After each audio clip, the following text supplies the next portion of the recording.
Salut, c'est Jack. Comment faire pour éviter le trac, que ce soit en casting, sur scène ou sur un tournage? Comment faire pour pas perdre ses moyens quand on sait qu'il y a des gens qui nous regardent? Je vais te donner 4 astuces tout de suite.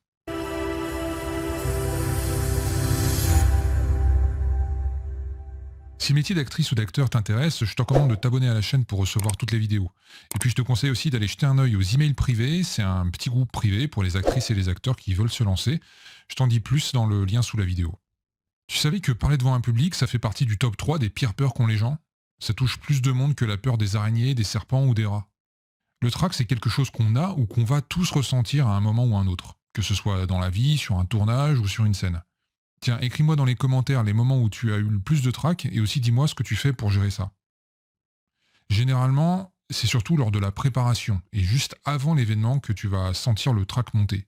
Le problème avec le trac, c'est que si tu sais pas bien le gérer, il va te mettre des bâtons dans les roues. Ça peut agir sur la mémoire, sur ta concentration, sur ton corps. Tu peux te juger et pas te sentir dans la scène, mais plus comme un spectateur. Bref, c'est quelque chose sur lequel il faut vraiment travailler. Connaître son texte par cœur. Et quand je dis par cœur, c'est vraiment par cœur. Il faut que tu sois capable de le réciter en faisant autre chose. Parce que, comme je te le disais juste avant, le fait d'avoir le trac, ça va agir sur ta mémoire. Du coup, même si tu penses connaître assez bien ton texte, eh bien, il y a des chances pour que tu aies des trous de mémoire. En connaissant ton texte vraiment bien, tu vas t'enlever un poids parce que tu pourras dire ton texte sans avoir à y penser. Et d'une manière générale, quand tu joues, il faut surtout pas penser à ton texte. Si tu fais ça, ça va se voir, et forcément ton jeu sera moins bon. Il y a certains acteurs connus, comme Depardieu, qui conseillent de ne pas apprendre leur texte, parce que dans la vie, on n'a pas de texte. Alors c'est pas faux, et ça a l'air de fonctionner pour lui. Mais il faut souligner deux choses. Déjà, un, on n'est pas Depardieu, et puis ça m'étonnerait que Lauréat soit hyper content si tu arrives sur un tournage sans connaître ton texte. Pareil en casting.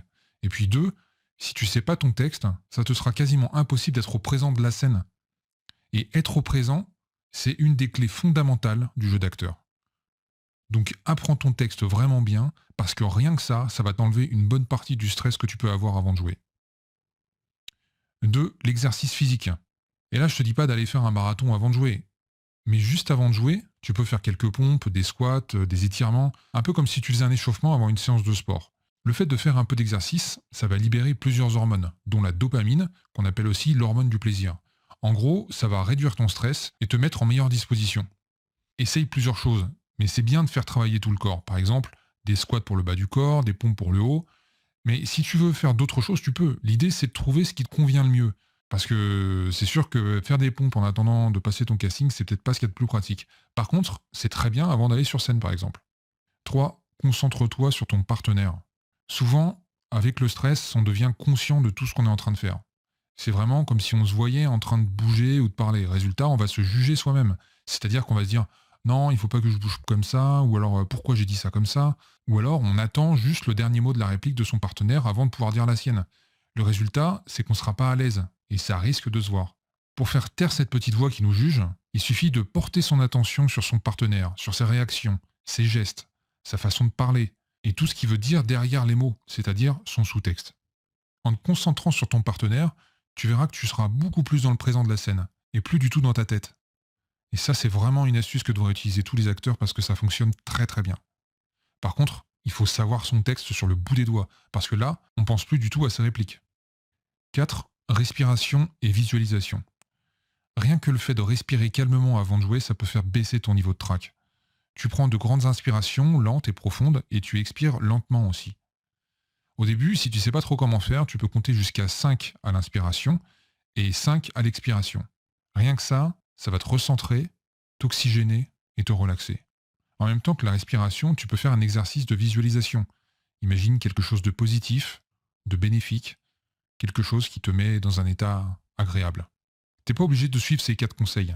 Tu peux les essayer et voir celui ou ceux qui marchent le mieux pour toi. Tu verras, il y a des actrices et des acteurs qui préfèrent rester dans un coin avec de la musique, d'autres qui font du yoga, d'autres encore qui préfèrent parler, rigoler avec du monde.